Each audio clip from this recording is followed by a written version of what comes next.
Welcome, I'm Dan Naylor, History 701, Liberty University. We're remembering Veterans Day today.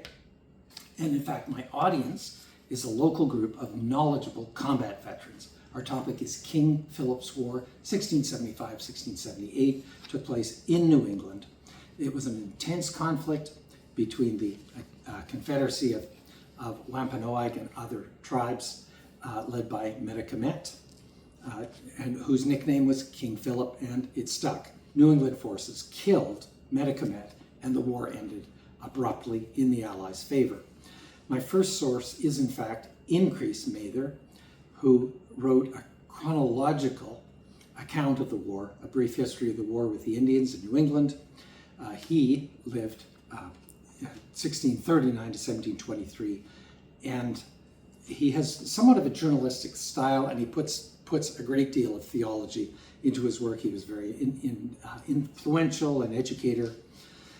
No better source could be found, though there are other resources, such as my second source, Benjamin Church, entertaining passages relating to Philip's War, written personally by him. He acted as an irregular commander, very effective leader, and he is the father of the United States Army Rangers.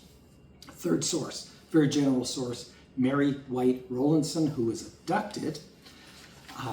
This is really a heartrending story, and it gives an idea of what happens not only between the two sides, but what happens when someone gets caught in the middle and gets abducted.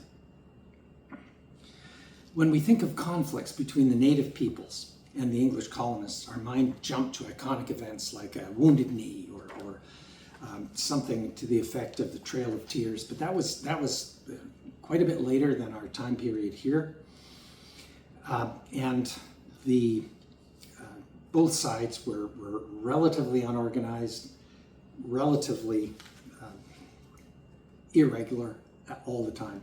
In fact, there were no regular troops, and the Royal Navy played no role. They were busy fighting the French, the Dutch, and whoever else.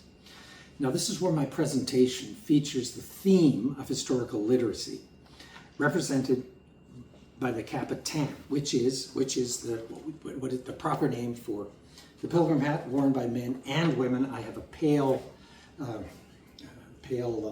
very poor representation of one here, but that represents the 1600s. The tricorn represents the 1700s, and the kepi represents the 1800s, and this is a more modern edition. And on top of that, again, in the same order, is the matchlock, the flintlock, and then basically the more modern rifles into the 19th century. And basically what happened, to be honest, is the native peoples never had a chance because they weren't just fighting their various enemies, but they were also fighting the Industrial Revolution. What's another big factor, and our last factor here, is the power of the clergy, such as the inimitable Increase Mather and the many local ministers who supported him, which brings me to my fourth source, is Increase Mather again, who personally witnessed and then wrote an earnest exhortation to the inhabitants of New England. He takes a full 30 pages to, I'll be honest, scold his readers. And as a result of his lobbying, their colonial laws were enacted, which shows how much power he had.